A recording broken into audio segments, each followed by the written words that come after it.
Welcome to my review of the Engwe EP2 3.0 BOOST. Once again, Engwe sent me the bike to let me review it. Now yes, you did hear me right, the EP2 3.0 BOOST. Why didn't they just call it the EP3? Like, I have no idea why they didn't, but we'll go with it.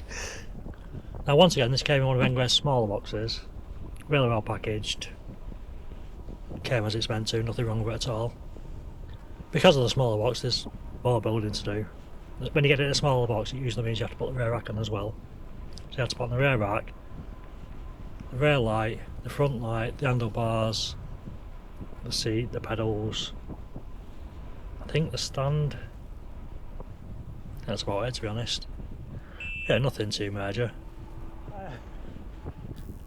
Once again, the brakes came the wrong way around. The left brake was the front brake when it should be the rear.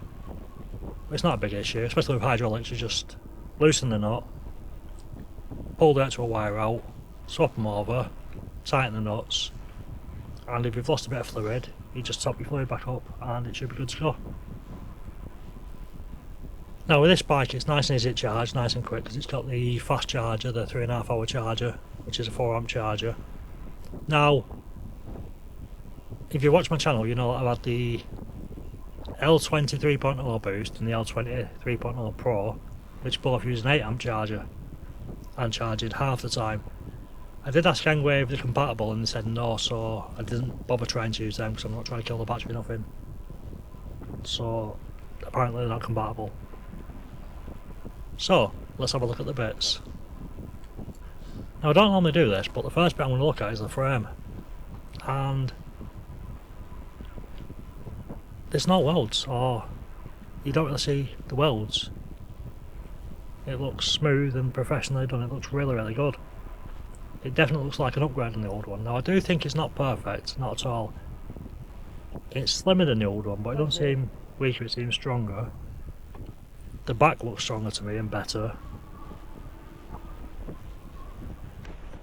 A couple of negatives are, firstly, there used to be a slanted bar going from like the seat post to the frame, and that was awesome. I don't think it made any structural difference at all, but it was really good to put your hand in there to carry your bike upstairs and stuff, and that's gone now. So I'm disappointed with that because I did use that a lot on my other bikes. Now the next thing is more a missed opportunity. Beyond the old EP2 or the Engine X or the Engine Pro, when you open the bike to fold it, that's where the battery was. Now for me, when I saw the original pictures of this thing, I thought, ooh, it's dual battery, because I never anticipated they'd take the battery out of there, but they have done, and they've moved it to the back. Now, the battery's far better than the old one because it's more easy to access, it's more easy to take off. It's a lot less fiddly getting out of the bike because that old one was really fiddly. But I'd rather have dual batteries. Dual batteries would have been awesome. Like that's the thing that this thing we're crying out for. More range is always better. But it is what it is, and the battery is an upgrade because it's better and easier and now fast charging. So like its predecessor, it's come with the 20x4 inch wheels, still fat tyres. We've now gone to road tyres, and I actually really liked them. They was quieter. When you was turning it, they made a weird squeak, but that's just bedding them in. And yeah, I really liked them, but then during my testing it rained, and it's a bit slippy in the rain. Like, it's good for when it's dry, it's brilliant for when it's dry, but when it's rainy, that back wheel goes a bit. Now as you can see, they've gone with the sport wheels, and they do the job. They're not really an issue. I do prefer the look of the one-piece rims, but I can't really say anything negative because they're just wheels. Like, as long as they go round, who cares? It's just cosmetics really to me. The bike has hydraulic brakes front and rear, really nice, 180mm discs, really great stopping power, can't fault the brakes at all. The screen and buttons are really nice. They're basically the ones off the L20 3.0 Boost, and can't fault them at all. They look really good. When you press the boost, it comes up on the screen saying boost. It's really nice. It's much better than the old one by far. The hand grips are the ones that you tighten on with Allen keys. Nice and rubber, really comfortable. Can't fault them at all either. The pedals are nice thick metal ones, nice wide surface area, nice and grippy. Fantastic pedals to be honest. The battery is a 48 volt, 13.5 amp hour battery, and obviously now it's fast charging with a new 4 amp charger, which is fantastic. Half the time with a normal battery. I got roughly 30 miles from the charge, so you can't fault the battery really. The bike has front and rear lights. Now the front light is an upgrade from the old bike. It's wider, 2 beams now instead of 1. Looks better. The rear light looks really nice and sleek. And it's not a brake light, but it is. So basically it detects movement and it decides when to come on and off. So if you press the brake lever it'll do nothing, but if you slow suddenly or tilt, it'll go off and act like you're braking. So it is a brake light, but it isn't. They've now switched to plastic mudguards, so you've got a plastic mudguard front and rear. Just as wide as they used to be, quieter. I think I kind of prefer plastic than metal. There's no reason for it to be metal, to be honest.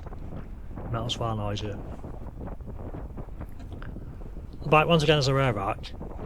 Whole new design rear rack, it connects totally different. It's so less fiddly to put on it. It's lovely, it's really easy. Still says 25 kilo load limit, which I do suspect it can hold a lot more, but I'm not the expert they are, so we'll go with that. Yeah, really nice rear rack, really useful. The seat's really nice, comfortable, wide, padded. But I've never had a problem with any of the seats, so I'm not going to say it's better, I'm not going to say it's worse. Some people are saying it's better. I mean, I'm not going to argue it's not, but it is a nice seat. Now, as with its predecessor, it's still front suspension, no rear suspension.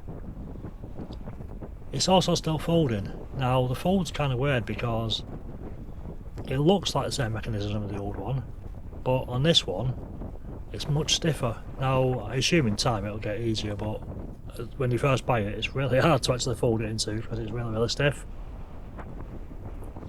The motor on this new model is 250 watt with 75 newton meters, so an upgrade in torque for sure. So, what do I think of the bike? And if I'm honest, I've been kind of avoiding this bit. It's another hard one. So for me, the EP2 3.0 Boost, again, I should just call it EP3. It was deemed as a massive upgrade, and it looks like a massive upgrade. It really does. It sounds like one.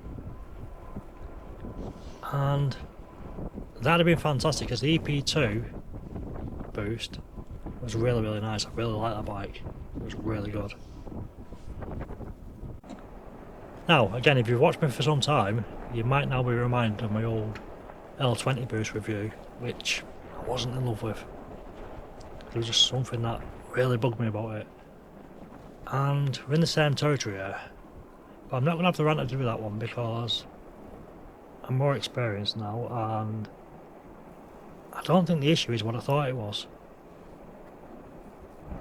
So to clarify, when I ride an e-bike and the time it can do 15.5 mile an hour, I want it to do 15.5 mile an hour. And I feel that when it doesn't, it gives me a negative vibe of the bike. And I'm right, but I'm not right.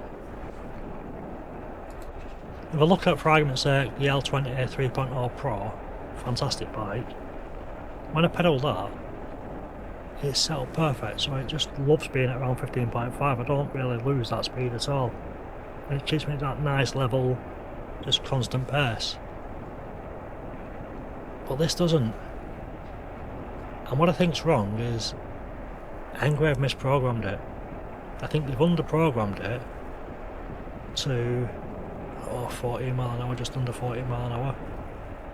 So it runs at that pace, nice and easy, nice and comfortable.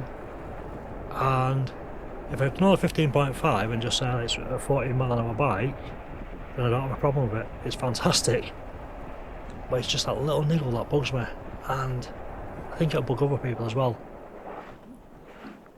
I've heard people suggest it might be the boost button or something related to that, but I don't agree at all. I think it's set at that parameter. You can get it faster if you put more effort in, but like your actual cruising, pedalling keeps it around 14, and if you do press the boost button and like pedal a bit harder, you do get more, but that's a bit more effort than you should have to. So I genuinely think they've just programmed it wrong, and if you just step back and go, right, I'm not going to ride it at 15.5, I'm going to ride it about 14 mile an hour, then you won't have a problem at all. It's really nice.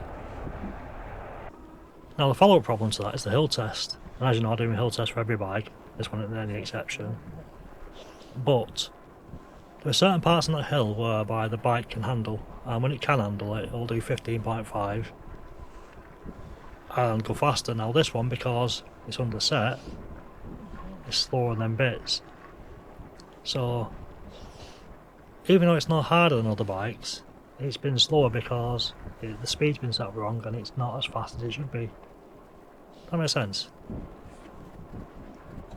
So let's put my one about the speed aside and let's treat it as a 40 mile an hour e-bike. And what do I think? It's honestly really nice. It's smooth, responsive, it's quiet because of the new road tyres. It's definitely an upgrade on the old bike, it's just a better made bike, it looks better, it feels better, it's more comfortable. It's just genuinely nicer. So my personal view is that Engwe should reprogram the controllers of the ones that they make in future and just top it up a little bit, just make it a bit more sensitive so it's happy at 15.5 mile an hour. If they do that, this is absolutely a winner. This is amazing. This is the bike we wanted. So the real question is, would I buy this or the EP2 Boost? And right now, honestly, this. I've seen the site today and they're currently at 1100 quid instead of the 1300 there was. So they've knocked 200 quid off for Black Friday sales. With my code, NEG100 off, you get another 100 quid off that, so you'll be down to £1,000 for the bike. And at that price, it's a no-brainer. It really is. In addition to that, the EP2 Boost for just under £1,000, I think it's £950. So you can't use the NEG100 off code on that because it's under £1,000.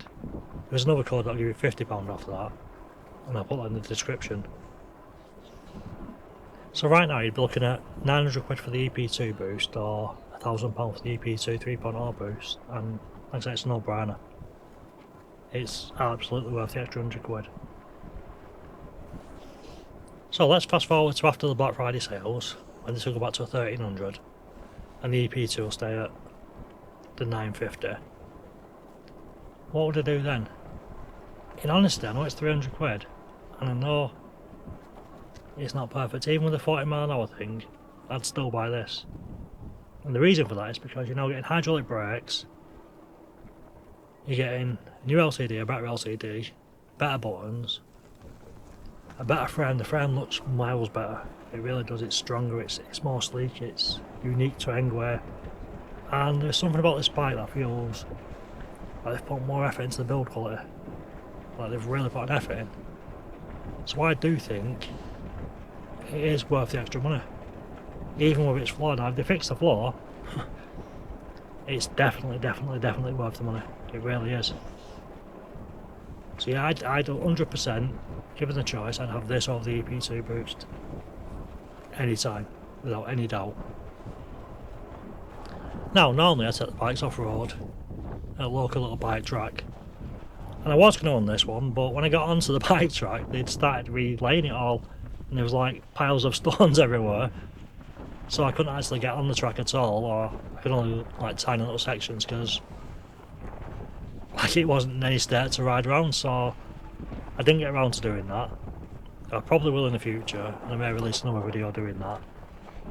But again, I mean I don't really have to because it'll go around it no problem at all. It'll love the bumps. It'll be great though. Now as far as the actual extra torque goes, I can't tell whether it is or isn't. I think it is, but It's just a feeling. I don't have any scientific data or any information or any proof. And because of the hill test being slower because it's underset, it looks slower, so it looks less, but I think it is a more powerful e-bike than the predecessor, but it's just my feelings and not proof. So my conclusion is, this is really nice, it's a really good bike. It's not the upgrade I felt it should have been. It's not too late for that if Engwe do actually reprogram it. As it stands now though, it's not quite what I thought it'd be. It's underwhelmed me a little bit. But at the same time, it's a really nice bike. If it's your first bike, you'll love it. You'll have no issues with it at all. I think if you've owned an EP2 or an Engine X, you'll feel that little slow speed and you'll be like, wish it did more. But yeah, I mean, in general, I can't really slate it too much. They've done a really nice job. They've made a really nice bike, and I do feel that moaning over a mile and a half an hour is really nitpicking. And if they don't fix it, you should just get over it and accept it what it is. It's a nice bike. It's worth the money. It's well built, and I'd recommend you buy one. I really would.